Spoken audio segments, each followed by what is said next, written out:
Hello everyone, welcome to AAPS tutorials. This is Tulsi, and in this video we are going to talk about the basic structure of HTML file.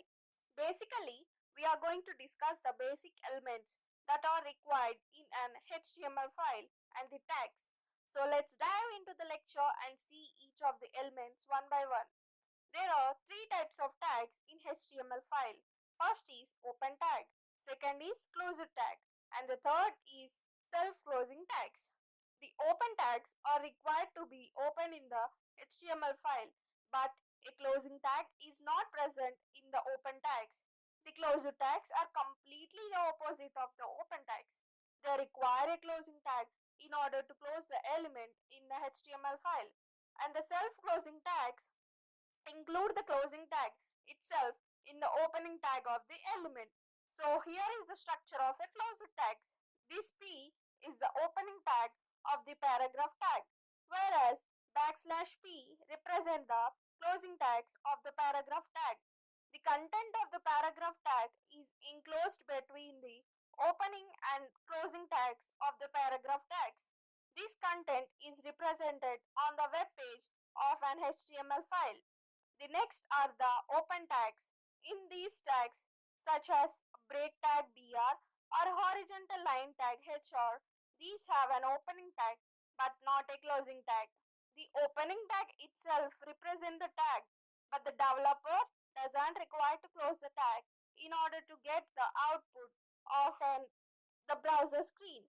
The tags can be categorized into two types on the basis of the space they cover on a browser screen.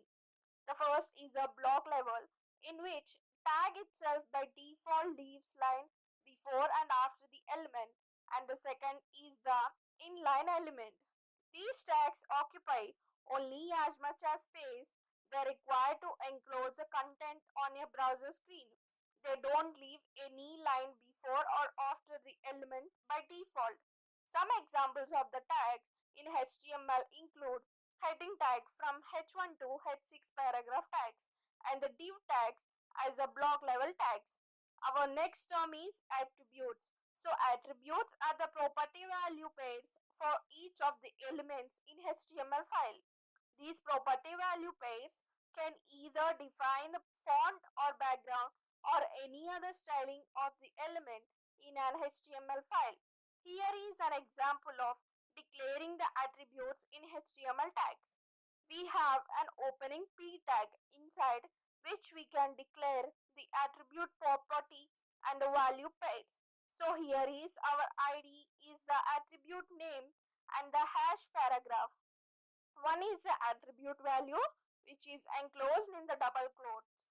So this is a basic syntax of writing the attributes for the HTML tags.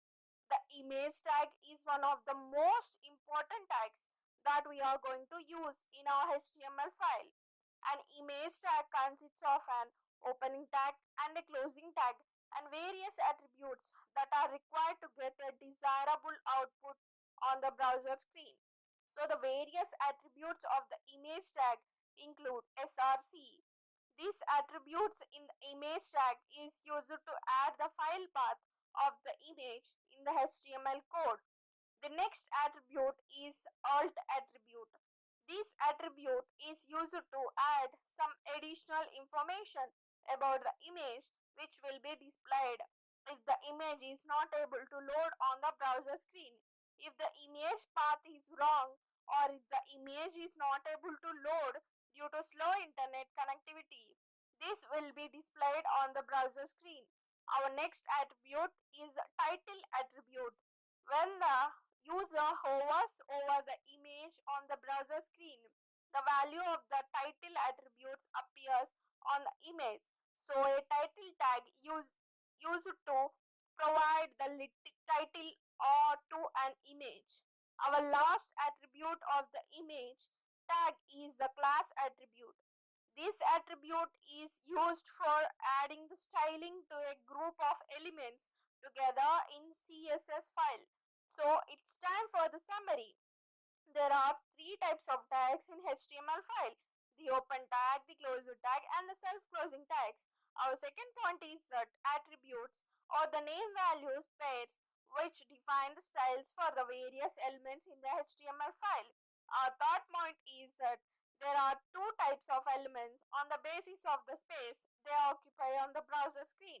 First are the block level elements and the second are the inline level elements. And our last point is that image tag consists of four attributes in the HTML file. The first is the source attribute, second is the alt attribute, third is the title attribute, and the fourth one is the class attribute. The IDs in the HTML file can be used only once to represent the element styling in the CSS file, whereas the classes can add the styles to the group of elements in a single HTML file. Hope you liked the video and learned something new today. Thank you and click the subscribe button to stay updated with our recent videos.